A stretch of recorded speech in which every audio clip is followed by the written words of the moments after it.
फवाद अहमद, इस शेर के साथ इनको बुलाना चाहूंगा कि कोई काम मुश्किल नहीं दोस्तों, कोई काम मुश्किल नहीं दोस्तों, हाँ मगर हिम्मत कौकन चाहिए और दूध की नहर चूमेगी तेरे कदम, इश्क की राह में बात कर चाहिए। आइए और अपने ख्याल का इजहार। आप हमारे लिए मोटिवेशन है और ये आपकी मोटिवेशनल स्पीच है जो हमें राह दिखाएगी।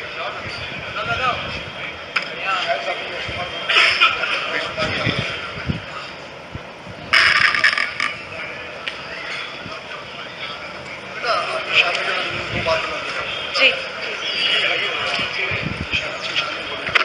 भाई अल्हम्दुलिल्लाह ये बेटी आकर खड़ी हो गई। जब ये आ गई थी तो मेरा दिल ये कह रहा था कि ये बदन किस लिए सूखा है तुम्हें क्या मालूम, ये बदन किस लिए सूखा है तुम्हें क्या मालूम, खून हालात में चूसा है तुम्हें क्या मालूम, और इसके लड़खड़ाते हुए कदमों की तोड़ मत जाना, ये बेटी है हमारी तुम्हें क्या मालूम, ये भोली है बहुत प्यारी है नादान है बेटी। अब यहाँ तालियां बजना चाहिए कि भोली है बहुत प्यारी है नादान है बेटी, हर बाप ये कहता है मेरी जान है बेटी। आज के प्रोग्राम की जान आपके दुआओं के साथ।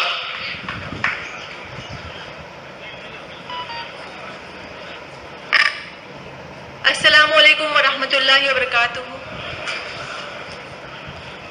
शुरू करती हूँ अल्लाह की ज़ात से। अल्लाह का बहुत शुक्र है कि उसने मुझे इस मकाम तक पहुँचाया और इतनी इज्जत और शोहरत दी कि आपके आगे आज as a MD pathologist motivational speaker बनकर मैं आपके सामने खड़ी हूँ, अल्हम्दुलिल्लाह। उसके बाद शुक्र अदा करती हूँ जमीयत कुरैश जमात का, अयूब अली सर का, कि जिन्होंने मुझे यहाँ पे इनवाइट किया और मुझे मेरा हौसला बढ़ाया। नाम से अल्लाह रहम वाला है बहुत ही मेहरबान।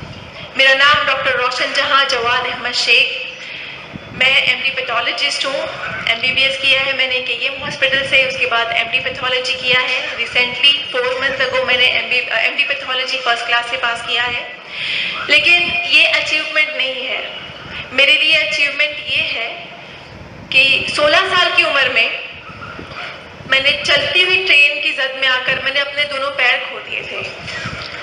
मैं 11th स्टैंडर्ड में थी, पेंड्रा से जोगेश्वरी घर जा रही थी और चलती हुई ट्रेन से मैं किसी तरह नीचे गिर पड़ी और जिस ट्रेन में मैं सवार थी उसी ट्रेन के नीचे मेरे दोनों पैर आ गए। 16 साल की थी मैं जब मेरा ट्रेन एक्सीडेंट हुआ। मैं जिस ट्रेन में ट्रैवल कर रही थी वही ट्रेन मेरे दोनों पैरों को कुचलते हुए चली गई और किसी ने ट्रेन की चेन नहीं खींची।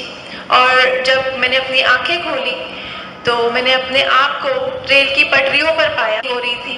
लेकिन अल्लाह की मसलहत थी, उस वक्त सेलफोन नहीं इतना आम था, मेरे पास फ़ोन डायरी थी, मैंने निकाला, मैंने आसपास नज़रें दौड़ाई, कोई हेल्प के लिए आए मेरी। लेकिन उस वक्त भी मैं चूँकि 2 स्टेशन के बीच में गिरी, कोई भी हेल्प के लिए नहीं आया। 15-20 मिनट के बाद जब लोग आए तो लोगों ने मेरे आसपास खड़े रहे, किसी ने मेरे हाथ से डायरी नहीं ली, किसी ने मेरे घर वालों को कॉल नहीं किया। मैं वहाँ पर बस एक ही चीज़ अल्लाह से दुआ कर रही थी कि अल्लाह किसी ना किसी तरह मेरे घर वालों को इल्म हो जाए कि मैं इस हालत में यहाँ पर हूँ, क्योंकि मुझे लावारिसों की तरह नहीं मरना था। लेकिन अल्लाह की मसलहत थी, घर वालों को इन्फॉर्मेशन नहीं मिली उस वक्त और उसके तकरीबन और कुछ देर बाद मुझे रेलवे हेल्प वर्कर्स की हेल्प मिली। मुझे गवर्नमेंट हॉस्पिटल लेकर के जाया गया और वहाँ पर भी अल्लाह की एक आजमाइश थी कि ऑपरेशन थिएटर का स्ट्राइक चल रहा था। मेरा एक्सीडेंट तकरीबन सुबह में 10-11 बजे हुआ और तकरीबन शाम के 6 बजे तक मैं हॉस्पिटल के कॉरिडोर में वैसे ही ट्रॉली पर पड़ी रही।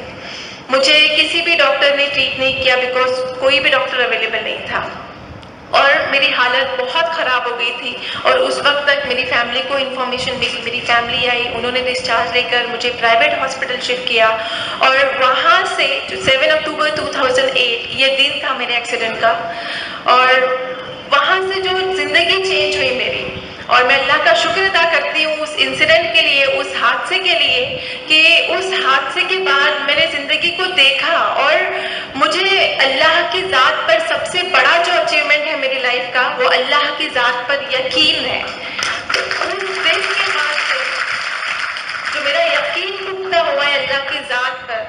मैं आपको बता नहीं सकती कि मेरी अब तक की ज़िंदगी में इतनी सारी रुकावटें आई, इतनी सारी परेशानियां आई, लेकिन एक यकीन है उस ज़ात पर कि अगर परेशानी लाने वाली ज़ात अल्लाह की है तो उसे हल करने वाली ज़ात भी अल्लाह की है। एक्सीडेंट हुआ, मैं 2-2.5 महीने हॉस्पिटल में एडमिट रही। 16 साल की उम्र में दोनों पैर अचानक छिन गए मेरे। जो मेरा राइट पैर है वो था, 16 साल में दोनों पैर एक लम्हे में छिन गए। मैं बहुत डिप्रेस थी और बस लोगों से सवाल करती, अम्मी से पूछती, घर वालों से पूछती, अल्लाह ने मुझे दूसरी जिंदगी क्यों दी, क्योंकि जिस चलती ट्रेन से मैं गिरी उसमें मेरी जान जा सकती थी, लेकिन अल्लाह ने कुछ भी नहीं लिया सिवाय 2 मामूली पैरों के। मैं बहुत रोती, बहुत अल्लाह से शिकवे करती, लेकिन फिर मेरी अम्मी ने मुझे मोटिवेट किया कि बेटा क्या पता फ्यूचर में बहुत कुछ बड़ा रखा हो आपके लिए जो आप अभी नहीं देख पा रही हो। बेशक हमारे पास हर चीज़ अल्लाह की दी है, माल और दौलत, जिस दुनिया, हर चीज़ अल्लाह की बनाई है, हर चीज़ उसकी अमानत है। अगर उसने तुमसे 2 मामूली पैर ले लिए तो उसमें शिकवा किस बात का करना है। ये लफ्ज़, ये अल्फाज थे मेरी अम्मी के। आप सोचिए, जिस माँ की 16 साल की बच्ची के दोनों पैर, ने मुझे मेरी हिम्मत को जमा की और कहा कि बचपन से जो डॉक्टर बनने का ख्वाब है बेटा, तू पढ़ाई कर, तू डॉक्टर बनेगी इंशाल्लाह। तो मैंने फिर से अपनी पढ़ाई स्टार्ट की और मैं आपको ये बताती चलूँ कि मेरा जो फैमिली बैकग्राउंड है वो काफ़ी लो है। मेरे जो अब्बू थे वेजिटेबल वेंडर थे और हम 4 भाई बहन हैं, तो हमारे जो माशी हालात है वो काफ़ी खस्ता थे, लेकिन बचपन से ख्वाब था कि लोगों की खिदमत करनी है, एक नोबल प्रोफेशन में जाना है और कुछ करना है अपने लोगों के लिए। तो एक ही प्रोफेशन दिखा मुझे, हॉस्पिटल का, डॉक्टर का, लेकिन पैसे नहीं होने की वजह से उस वक्त लगता था कि शायद मैं डॉक्टर नहीं बन पाऊँ। और जब एक्सीडेंट हुआ तब ये उम्मीद और टूट गई कि 2 पैर नहीं है, मैं बेडरिडन हो गई हूँ, टोटली बिस्तर पर पड़ गई हूँ, मैं तो खुद से उठ नहीं पा रही हूँ, तो मैं डॉक्टर कैसे बनूंगी। मैं बहुत मायूस हो गई थी, कोई भी उम्मीद नहीं बाकी थी मेरे अंदर। लेकिन जब अम्मी ने ये अल्फाज कहे, लोगों ने मोटिवेट किया, मेरे आसपास के लोगों ने, तो इस दौरान काफ़ी लोगों ने डीमोटिवेट भी किया। और जब लोग मुझे देखने आते तो काफ़ी कुछ भी कहते कि 16 साल की उम्र में बच्ची की दोनों पैर चले गए हैं, एक तो माँ बाप गरीब हैं, कहाँ से इसका खर्चा उठाएंगे, ये तो जिंदगी भर माँ बाप के ऊपर बोझ बन गई है। बहुत सारी कड़वी बातें बोलते। तो मेरा जो छोटा जहन था वो भी यही सोचता कि 16 साल में मैंने दोनों पैर खो दिए और मैं बेडरिडन हो गई हूँ, मैं हर चीज़ के लिए किसी न किसी पर डिपेंड हो गई हूँ। वो माजूरी वाली लाइफ, डिपेंडेंसी वाली लाइफ जी रही थी मैं। लेकिन ये अल्फाज के साथ मैंने खुद के अंदर ढूंढा कि मैं किस चीज़ की एबिलिटी है मेरे अंदर, मैं इस एबिलिटी के साथ क्या कर सकती हूँ, क्या मैं अपना सपना पूरा कर सकती हूँ। मैंने अल्लाह की ज़ात पर यकीन रखा और अल्हम्दुलिल्लाह जिस ईयर में मेरा एक्सीडेंट हुआ था, I was in 11th standard, मैंने वो स्किप नहीं किया। 12th एग्जाम पास की डिस्टिंक्शन से, and then CET exam crack किया, 3rd रैंक लिया all over Maharashtra in PH quota. मैं बहुत खुश थी, घर वाले खुश थे कि अब मेरा मेडिकल में एडमिशन हो। जब मैं एडमिशन के लिए JJ हॉस्पिटल गई तो वहाँ मुझे पता चला कि जो फिजिकल डिसेबल कैंडिडेट होते हैं उनको माजूरी का परसेंटेज दिया जाता है, और उस माजूरी का परसेंटेज में जो 40 to 70% के बीच में माजूर है वही कैंडिडेट को मेडिकल में एडमिशन के लिए एलिजिबल करार दिया जाता है। और जो भी 70% से ज़्यादा फिजिकल डिसेबल है उसको फर्स्ट डे ही वो इनएलिजिबल बोल देते हैं और कह देते हैं कि आप मेडिकल में एडमिशन के लिए एलिजिबल नहीं हो, आप मेडिकल में एडमिशन नहीं ले सकते हो। जब मेरा एग्जामिनेशन हुआ मुझे 89% डिसेबल डिक्लेयर किया गया कि मैं 89% माजूर हूँ।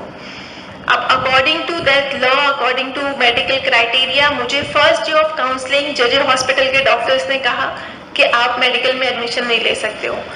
मैं बहुत रोई, मैंने बहुत मिन्नतें की कि सर मैं सब कुछ कर सकती हूँ, देखो मैं खुद से ट्रैवल कर सकती हूँ, मैं सब कुछ, मैंने इतनी पढ़ाई की है, लेकिन वो एक लॉ है जिसको चैलेंज कोई नहीं कर सकता।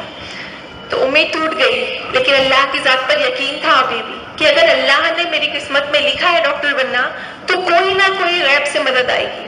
मुझे डॉक्टर ने फ़ोन किया, उन्होंने मुझे एक नई राह बताई कि बेटा आप मायूस मत हो, एक आखिरी राह है, आप उसे ट्राई करो, आप बॉम्बे हाई कोर्ट जाओ, आप सब यहाँ पर बैठे हुए लोग काफी अमेज्ड होंगे कि कोई मेडिकल में एडमिशन के लिए या कोई भी जनरल एडमिशन के लिए बॉम्बे हाई कोर्ट क्यों जाना है। मैं भी इसी तरह शॉक्ड हुई थी, बट मैंने हिम्मत नहीं हारी। मैंने सोचा अगर यही लिखा है मेरी किस्मत में और मुझे ये आखिरी चांस नहीं छोड़ना, मुझे हिम्मत नहीं हारनी है, मुझे हर वो मुरबा आजमाना है जिससे मैं अपना ख्वाब पूरा कर सकूं। और साथ साथ ये अज़्म भी किया कि जो लोगों की सोच होती है कि डिसेबिलिटी के बाद कोई भी बंदा, कोई भी लड़की या लड़का बाय बर्थ डिसेबल हो या एक्सीडेंट के बाद डिसेबल हो तो वो फैमिली के ऊपर, सोसाइटी के ऊपर, अपने मुल्क के ऊपर बोझ हो जाता है। मुझे जो सोच थी उस सोच को हटाना था। मैंने उस वक्त अज़्म कर लिया कि ये जो लोग बातें बना रहे हैं आकर मेरे पास, मेरे सामने, मेरे मुंह पर कह रहे हैं कि मैं माँ बाप के ऊपर बोझ बन गई हूँ, मुझे जिंदा नहीं रहना चाहिए था। मुझे इन लोगों को बहुत खामोशी से जवाब देना है कि मैं इतनी डिसेबिलिटी के बाद, लड़की जात होने के बाद, एक वेजिटेबल वेंडर की बेटी होने के बाद भी डॉक्टर बन सकती हूँ। तो मुझे उस चीज के लिए जद्दोजहद करनी थी और अल्हम्दुलिल्लाह मैंने की। मैं बॉम्बे हाई कोर्ट गई 2011 में। ये मुंबई का पहला केस था कि कोई 89% disable candidate Bombay high court गया है मेडिकल में एडमिशन के लिए। मेरा जब केस बॉम्बे हाई कोर्ट गया तो काफी मीडिया कवरेज मिला।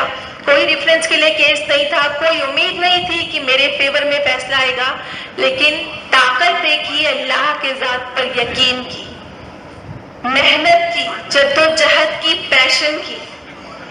अगस्त 2011 में बॉम्बे हाई कोर्ट ने मुंबई का पहला केस, जो एक अपने आप में तारीखी हैसियत रखता है, मुंबई हाई कोर्ट ने मेरे फेवर में जजमेंट दिया। ये जिस तरह मैंने इतने 1 मिनट में इस बात को बोल दिया, मैं आपको नहीं बता सकती कि वो 3 महीने मेरे हाई कोर्ट की हियरिंग की किस तरह अजियतनाक थे। चूंकि वक्त कम है, कहानी बहुत बड़ी है, तो मैं बहुत ही मुख्तसर अंदाज में कह रही हूँ कि बॉम्बे हाई कोर्ट में जब पहला केस गया, मेरे हक में फैसला आया, मैं बहुत खुश हुई, अल्लाह की बहुत बहुत ज़्यादा शुक्रगुजार हुई। और मुझे इस बात को बताते हुए बहुत प्राउड फील हो रहा है कि जब ये मेरा हाई कोर्ट का ट्रायल चल रहा था, उस वक्त यहाँ पर मुअज़्ज़ज़ मेहमानान की नशिस्त में बैठे हैं हमारे दिल अजीज MLA अमीन पटेल सर। उन्होंने मुझे कॉल किया और मेरी बहुत हौसला अफजाई की और उन्होंने मुझे एक वादा किया मुझसे कि बेटा, आपके अब्बा वेजिटेबल वेंडर हैं, मुझे पता है आपके माशी हालात ठीक नहीं है, डॉक्टर बनने के लिए बहुत पैसे लगते हैं, एडमिशन में पैसे लगते हैं, तो आपने क्या सोचा है, कैसे, कौन स्पॉन्सर करेगा। अल्लाह की जात पर यकीन था, सीरियसली कोई स्पॉन्सरशिप नहीं थी, ना अब्बा के पास उतने पैसे थे, कुछ भी नहीं था, लेकिन अल्लाह ने गैब से मदद की अमीन पटेल की सूरत में। तो सर अमीन पटेल सर, जब मेरे हक में फैसला आया, सर ने मुझे कॉल किया, सर खुद अपनी गाड़ी में मुझे बिठाकर KEM हॉस्पिटल अलॉट हुआ मुझे, तो KEM हॉस्पिटल गए, डीन सर के साथ बैठकर मेरी मुलाकात कराई और एक जिस तरह एक वालिद अपनी बच्ची को लेकर जाकर एडमिशन कराता है, उसी तरह, उसी जोश के साथ उन्होंने मेरा एडमिशन कराया। और अल्हम्दुलिल्लाह मैं बहुत ज़्यादा थैंक्सफुल हूँ सर की, मुझे कभी भी मौका नहीं मिला उनका शुक्रिया अदा करने का। आज इस मौके पर मैं चाहती हूँ कि मैं उनकी दिल से शुक्रगुजार हूँ कि उन्होंने ना सिर्फ MBBS की बल्कि मेरी MD की भी स्पॉन्सरशिप अमीन पटेल सर ने की है। MBBS में जब एडमिशन कराया सर ने, टास्क बहुत लंबा था, लड़ाइयाँ बहुत थी, बहुत मुश्किल था सफ़र MBBS का 5.5 साल, बहुत दर्द होता, बहुत तकलीफ होती, बहुत ही परेशानियां झेली, लेकिन हिम्मत नहीं हारी, हर दिन दर्द में गुजरता, लेकिन एक गोल था सामने, एक अज़्म था कि लोगों को साबित करना है। अगर आज मैं हार गई ना, तो उस जज जिसने मेरे हक में फैसला दिया, सबके अगेंस्ट जाकर उसने मेरे हक में फैसला दिया था, उस फैसले की कोई वक़्त नहीं रहेगी। उसने जिस मान से मेरे पैशन को देखकर मेरे हक में फैसला दिया था, मुझे उसकी लाज रखनी थी। मुझे अपनी फैमिली और अपनी कौम के लोगों के लिए एक एग्जाम्पल सेट करना था। भले ही अल्लाह ताला ने किया, मेरे जरिए एग्जाम्पल सेट करना था कि माजूरी के बाद और स्पेशली लड़की जात होने के बाद भी हम कमजोर नहीं है, बोझ नहीं है। 5.5 साल MBBS किया और अल्हम्दुलिल्लाह हर year, first year, second year, third year और फाइनल ईयर मैंने फर्स्ट क्लास से पास किया। 2016 में मैंने MBBS फर्स्ट क्लास से पास किया और सारे लोगों को ये बहुत ही खामोशी से आंसर कर दिया कि डिसेबिलिटी के बाद भी अगर फैमिली, सोसाइटी, कम्युनिटी हमें सपोर्ट करे तो हम डिसेबल कैंडिडेट्स उन पर बोझ नहीं रहेंगे, हम कुछ ना कुछ दे सकते हैं सोसाइटी को रिटर्न बैक में। तो MBBS किया तो लोगों को बहुत अच्छी लगी मेरी जो भी इस स्टोरी रही है, फैक्ट रहे हैं मेरे लाइफ के। लोग मुझे एज अ मोटिवेशनल स्पीकर बुलाने लगे, मैं हर जगह जाकर स्पीचेस देने लगी और बहुत सारे अल्हम्दुलिल्लाह नेशनल लेवल अवार्ड्स में मिले हैं। उसके बाद मैंने सोचा कि मेरी लाइफ की जर्नी यहाँ तक नहीं रखनी मुझे, अगर मैंने MBBS कंप्लीट किया है तो क्यों ना मैं मेडिकल की हाईएस्ट डिग्री अचीव करूँ। और मैंने नीट PG दिया। नीट PG एक अनदर टफ लेवल एग्जाम है to getting admission in MD, तो वो मैंने क्रैक किया अल्हम्दुलिल्लाह, third rank again all over Maharashtra PH quota. और यहाँ तो मैं बहुत ही श्योर थी कि मुझे MD में एडमिशन के लिए कोई रुकावट नहीं आएगी क्योंकि मैंने MBBS पास किया है, लोगों को प्रूव करके दिखा है कि मैं सब कुछ कर सकती हूँ। लेकिन अल्लाह की मसलहत थी, अल्लाह कुछ ना कुछ मेरे जरिए काम करवाना चाह रहे थे, तो उस जगह पर भी मुझे डिनाई मिला ड्यू टू माई डिसेबिलिटी। लेकिन इस वक्त मेरे पास वक्त बहुत कम था, सिर्फ 2 दिन था। 2 दिन में बॉम्बे हाई कोर्ट जाना, कोर्ट से ऑर्डर लेना बहुत ही इम्पॉसिबल काम था, लेकिन अल्लाह की जात पर यहाँ पर भी यकीन था। मैं बार बार ये बात इसलिए कह रही हूँ आपसे क्योंकि मैंने इस बात को देखा है, मैं इस बात की गवाह हूँ कि अल्लाह की जात पर अगर आप यकीन रखें ना, लेकिन यकीन और शिद्दत का होना चाहिए कि अल्लाह मजबूर हो जाए कि आपको किसी न किसी तरीके से गैबी तरीके से आपकी मदद कर दे। इस दफा मेरे पास बस अल्लाह पर यकीन का एक हाथ था कि अल्लाह की जात पर यकीन है, अगर MD करना रहा तो किसी न किसी तरीके से मदद होगी। और आप यकीन नहीं करेंगे, सेंट्रल हेल्थ मिनिस्टर का मुझे कॉल आया। मेरा एप्लीकेशन जो मैंने उनको भेजा भी नहीं था, उनकी डेस्क पर पड़ा था और उन्होंने मुझे कॉल किया कि बेटा तुम्हारा एप्लीकेशन मेरी टेबल पर है, आपको डिसेबिलिटी की वजह से फॉर्म फिल करने में परेशानी हो, एडमिशन नहीं ले पा रहे हो, हम कुछ करते हैं। मुझे तो यकीन ही नहीं हुआ कि सेंट्रल हेल्थ मिनिस्टर के पास कैसे मेरा एप्लीकेशन गया। फिर उसके दूसरे दिन जो लास्ट दिन था मेरा ऑनलाइन फॉर्म फिलिंग का, उस वक्त मुझे वापस से सेंट्रल हेल्थ मिनिस्टर का कॉल आया और उन्होंने मुझे बहुत ही जोशीले अंदाज में कहा कि जल्दी से लैपटॉप ओपन कर बेटा। और मैंने लैपटॉप ओपन किया और आप लोग यकीन नहीं करेंगे, और मैंने भी उस वक्त यकीन नहीं किया कि वो जो क्राइटेरिया था 40 to 70% वाला, जिसकी वजह से मेरा फॉर्म एक्सेप्ट नहीं हो रहा था, वो वहां से खत्म हो गया। और सेंट्रल हेल्थ मिनिस्टर के पेज पे उस दिन ये न्यूज आई कि 20 साल पुराना कानून था ये जो मेडिकल लॉ है 4070, 20 साल पुराना कानून एक फिजिकल डिसेबल कैंडिडेट के एप्लीकेशन पे विद इन 2 days चेंज हुआ। और ये इंडियन कॉन्स्टिट्यूशन में लिया गया एक तारीखी फैसला है कि कोई 20 साल पुराना कानून सिर्फ 2 दिन में चेंज हुआ। तो मैं अल्लाह की बहुत ज्यादा शुक्रगुजार हूँ कि अल्लाह ने मेरे जरिए इस कानून को खत्म किया। और अब अल्हम्दुलिल्लाह जो भी फिजिकल कैंडिडेट है उनको बॉम्बे हाई कोर्ट भी नहीं जाना है, उनको इस जो नया लॉ है उसके थ्रू ऐसे ही एडमिशन मिल जाएगा। तो मैंने 2018 में MD pathology again KEM hospital Saint James medical college, तो इंडिया का टॉप रैंक कॉलेज है, उसमें एडमिशन लिया। और आपसे शेयर करते हुए बहुत ज़्यादा खुशी महसूस हो रही है कि 4 महीने पहले ही मैंने MD पैथोलॉजी फर्स्ट क्लास से पास किया है, KEM हॉस्पिटल में 4th रैंक लिया है मैंने। मेरी जिंदगी की इतनी सारी परेशानियां आपसे शेयर करने का मकसद ये नहीं है कि मुझे आपसे वाहवाही चाहिए, मुझे अप्रिसिएशन नहीं चाहिए, मुझे आप लोगों से बस थोड़ी बहुत ये चीजें चाहिए कि आप लोगों का यकीन अल्लाह की जात पर बढ़ जाए। जिस तरह मैंने हर परेशानी में, ये बहुत ही छोटी और बहुत ही कम परेशानियां मैंने आपके सामने बयान की क्योंकि दूसरे स्पीकर्स भी बोले हैं, बहुत सारी परेशानियां हैं मेरी जिंदगी में और अभी भी है, लेकिन अल्लाह की जात पर से यकीन नहीं डगमगाया। और हमेशा इस बात को मैंने ध्यान में रखा है कि अल्लाह ताला आजमाइशें उन्हीं को देते हैं जिनसे वो बहुत ज़्यादा मोहब्बत करता है। अल्लाह अपने प्यारे बंदे को ही आजमाता है और इन रिटर्न अल्लाह के हर फैसले पे सब्र वही बंदे करते हैं जो अल्लाह से मोहब्बत करते हैं। तो आप लोग अल्लाह की ज़ात पर यकीन रखिए, इंशाअल्लाह हर मुश्किल आसान होगी। मुश्किलों से घबराइए नहीं, मुश्किलों से डरिए नहीं।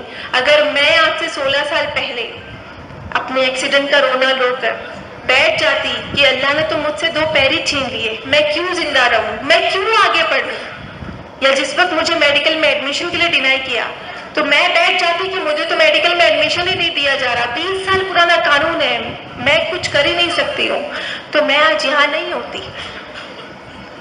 मैंने अपनी मुश्किलों से लड़ा, अल्लाह की ज़ात पर यकीन रखा कि अल्लाह ने मेरे लिए अगर इस बात को रखा है तो किसी ना किसी तरीके से मुझे वो मिलेगा, और अल्लाह ने मुझे हर इम्तिहान में कामयाब किया इसी यकीन के साथ।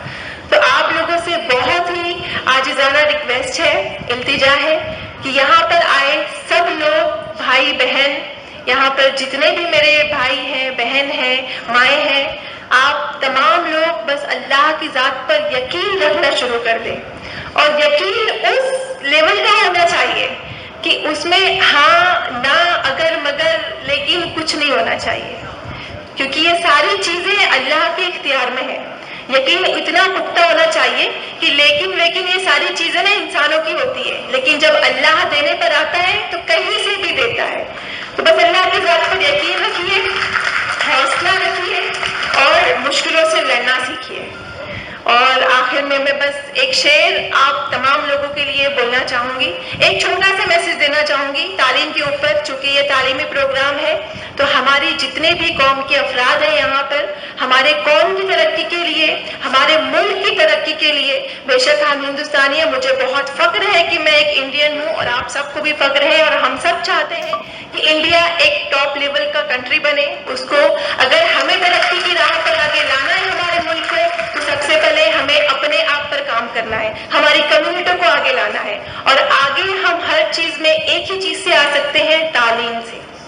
आप सब अग्री करते हैं, एजुकेशन के मामले में अगर हम आगे आ गए तो फिर दुनिया की कोई भी ताकत हमें नीचे नहीं गिरा सकती। तो आप लोग तालीम के मैदान में आगे आइए। और थोड़ी बहुत चीज़ें, बस एक आखिरी शेर मैं आपको कहना चाहूँगी, वक्त बहुत कम है, मैंने बहुत ज़्यादा वक्त लिया है, बस एक शेर कहना चाहूँगी। तख़य्युलात से दिल की उड़ान ऊपर रख, तख़य्युलात से दिल की उड़ान ऊपर रख, ज़मीन रहे न रहे आसमान ऊपर रख, अमल के कर्ब में मुज़म्मिल है राज़ खुशहाली, हर एक निशा से अमल का निशान ऊपर रख। मुझे बिसाते फलक पर शगाफ करना है, मुझे बिसाते फलक पर शगाफ करना है, तो अपनी फिक्र के तीरों का मान ऊपर रख। बस आखिर में यही कहूंगी जो हर बार कहती हूँ, अल्लाह की ज़ात पर यकीन रखना सीखिए बस। Thank you.